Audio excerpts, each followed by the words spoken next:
What's up, everybody? I want to discuss the exceptional boxing skills of Ilia Topuria as he has an upcoming title fight at UFC 298 against Alexander the Great Volkanovski. And I know when it comes to Ilia Topuria, a lot of people do give him credit for the boxing skills, but I want to dive in to the fundamentals of what this man does that just are really exceptional and why his name should be at the top of the list when it comes to best pure boxers in the sport of MMA. Now, when we look at Ilia Topuria, his most recent outing was a 5-round fight against Josh Emmett, where we really got to see this on full display. Now, guys, a lot of people bring up the fact that, well, Ilia didn't finish Emmett. We saw other guys finish Josh Emmett. How's that gonna, vote for him coming into a matchup with Alexander the Great Volkanovski? And I like that experience. I like that Ilia Topuria was in a fight like that, because what I saw from Ilia in this matchup was a few things. One, it's actually kind of ironic to me that, or weird to me that people call him the Matador. I get the nickname and I like it, but the Bull would be a little bit more fitting.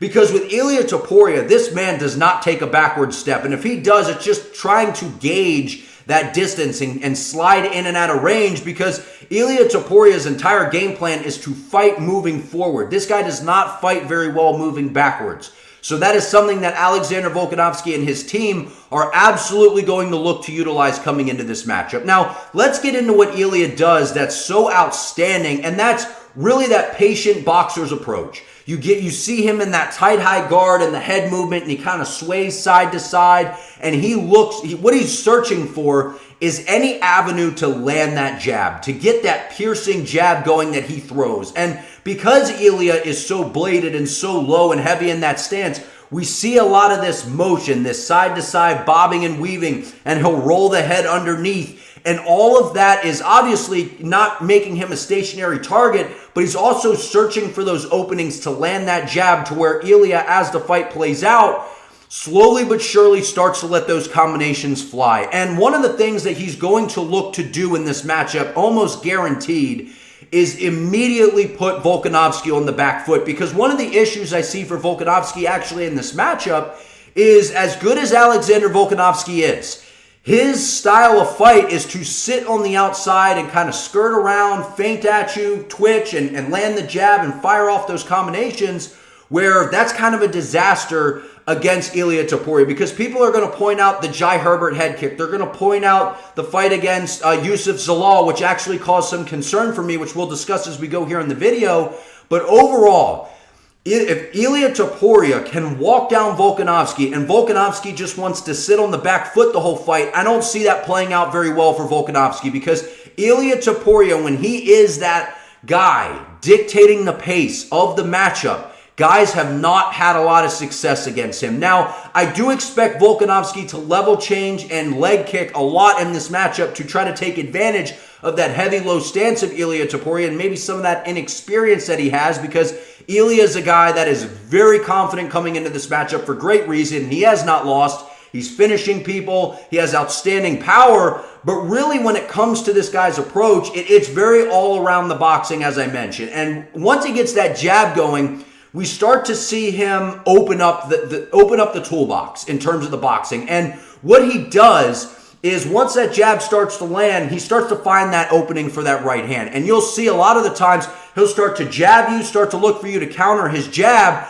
and then he just shoulder rolls just like this. But as he shoulder rolls, he fires that right hand right over the top. And that's something we've seen him time and time again use to, one, hurt people, or put someone on notice immediately. We saw that against Josh Emmett. You get to see where he shoulder rolls and fires that right hand over the top, and it just misses Josh Emmett, to where Emmett almost takes a backward step. And his body language, you got to see after that, it was like a woo. I didn't see that coming. That had some steam on it.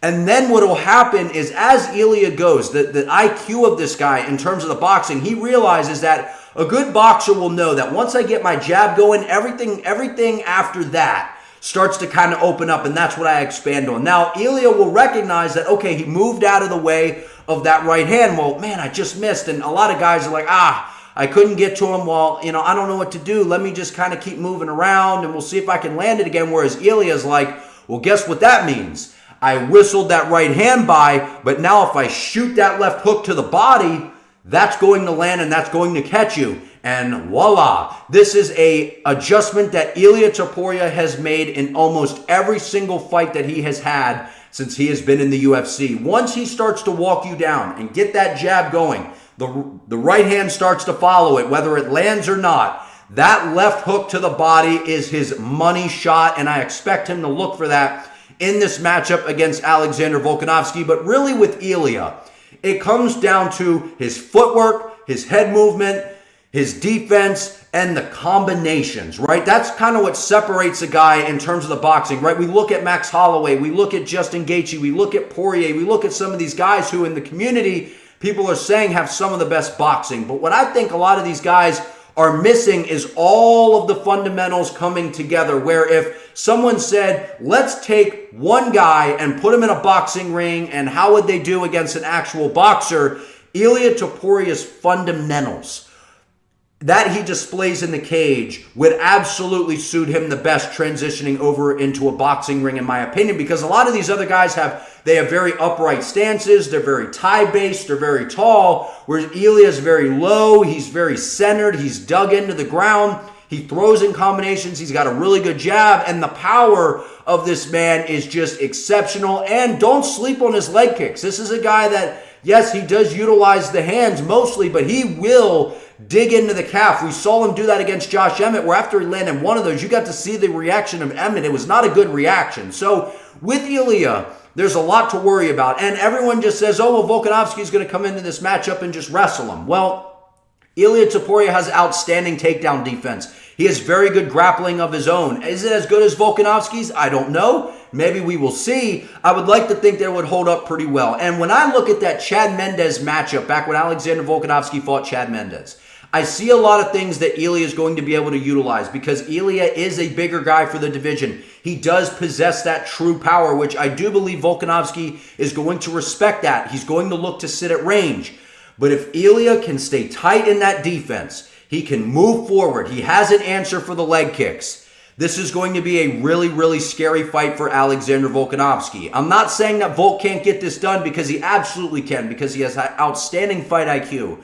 Great understanding. I believe the leg kicks are going to play a role in this. And we've seen with Ilia, as good as that head movement is, if you time it, you can land a really good left high kick that has caught Ilia twice throughout his career. Not just the Jai Herbert fight, but early in his pro career on his local pro scene, he was caught by the exact same technique. Now, granted, those guys were a little bit taller. They were lanky for the weight class, so those type of shots are a little bit harder to see. But we've seen Ilia fight at 55. We've seen him fight guys that are taller. They're maybe a little bit more wiry than him in terms of the speed. This guy always seems to have an answer for everyone that he fights. But I look for Volkanovski to sit on the outside, stick and move, bang leg kicks against this guy, try to drag this fight out, and ultimately tire out Ilia Topuria. Because if you go in there and try to sling with Ilia Topuria, man, it just isn't really going to go well for anybody, because of the power, the footwork, the boxing, and just overall the power that this man possesses. I believe is second to none in the UFC featherweight division.